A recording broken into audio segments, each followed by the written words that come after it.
will win. All together, we will win. All together, we will win. All together, we will win. Help Ukraine protect peace. Help Ukraine protect peace. Help Ukraine protect peace. Help Ukraine protect peace. Help Ukraine protect peace. Help Ukraine protect peace. My friends, we can't be afraid of telling the truth. We need to tell people what really is going on, because without that, people will not know. We are the ones who have a better view of this, the people who have suffered, the people who have gone through this invasion of Ukraine and the recent attack on Israel. We know what actually happened there. But we are willing to listen to other opinions, unlike our opposition. And our opposition will not accept any kind of different opinion to their own.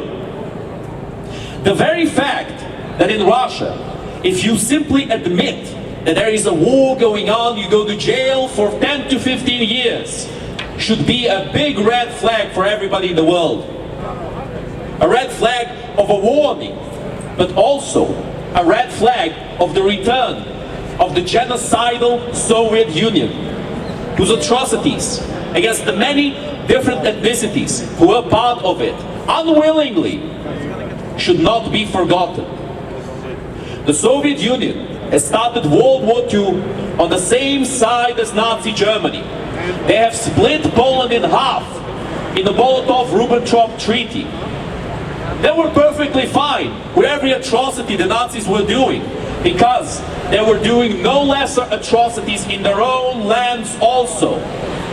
It is no surprise that the Jewish community in the Soviet Union was reduced, because people were fleeing for their lives against the genocidal Soviet tactics, against their own people. That is the really terrifying part of this whole situation. The fact that these countries, they are not content with simply oppressing their own people. They are not content with keeping it to themselves, removed from the more global and friendlier world. They want to expand, and they want to oppress others. They want to come for your freedoms also. For any person who disagrees, for any person who thinks otherwise, you have the right to your opinion. But I would invite you to do some research on this situation and take a quick look at what the Muscovite regime writes on their tanks, on their missiles, and on their weapons.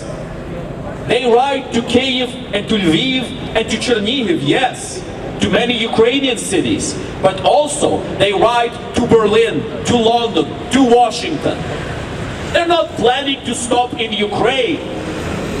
To believe that the Russians would attack a NATO country if they felt like they could get away with it is reality, my friends.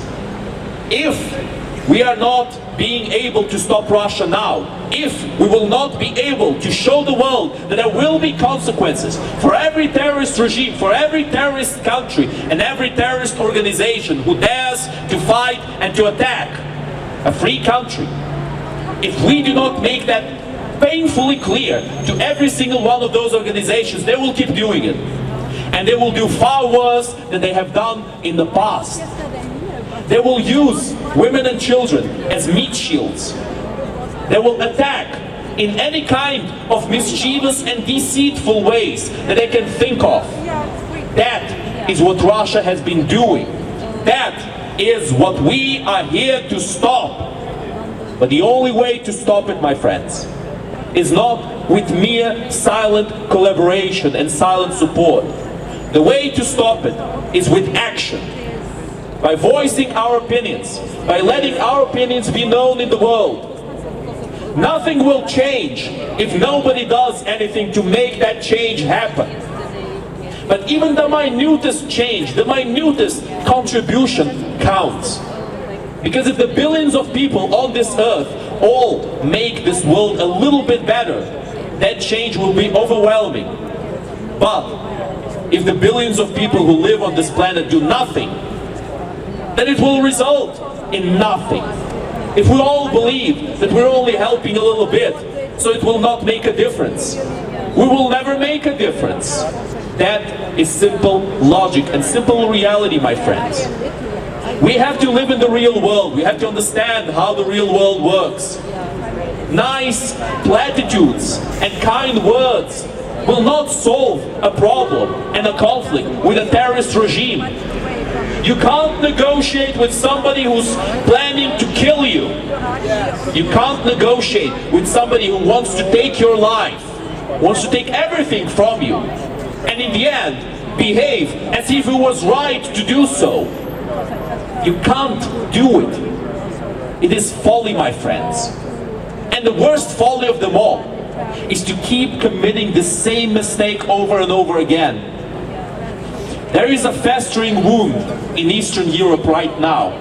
That wound is called Russia. We have to deal with this wound together. We have to be able to stop this situation right now, stop this issue, stop this terrorist regime. Russia is a terrorist state. Russia is a terrorist state.